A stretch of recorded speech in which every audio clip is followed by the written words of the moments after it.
আসসালামাইকুম ভিউয়ার্স, আজকে আমি দেখাবো গরুর মাংসের ঝোলের তরকারি।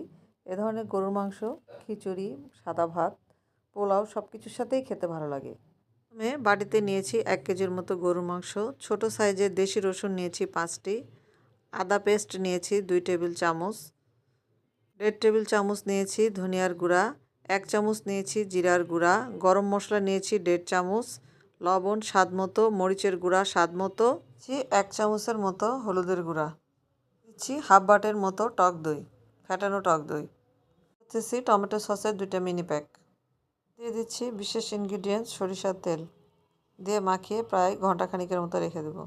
দিয়ে দিচ্ছি 2টা বড় সাইজের পেঁয়াজ, এরপর দিচ্ছি শুকনো মশলা, তেজপাতা, সাদা এলাচ, কালো এলাচ দিচ্ছি 1টা, সাদা এলাচ 3-4টি, লং 3-4টি, গোলমরিচ 8-10টি। দিয়ে দিচ্ছি ম্যারিনেট করা গরুর মাংসগুলো, প্রায় 5 মিনিট তেলের মধ্যেই কষাবো।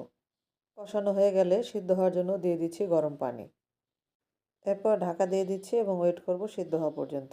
ঠিক আছে, গরুর মাংস এবং এখন দিয়ে দিচ্ছি নতুন আলু। আসলে মাংসের সাথে নতুন আলু খেতে খুবই ভালো লাগে। ঝোলের পানিটা শুকিয়ে আসা পর্যন্ত।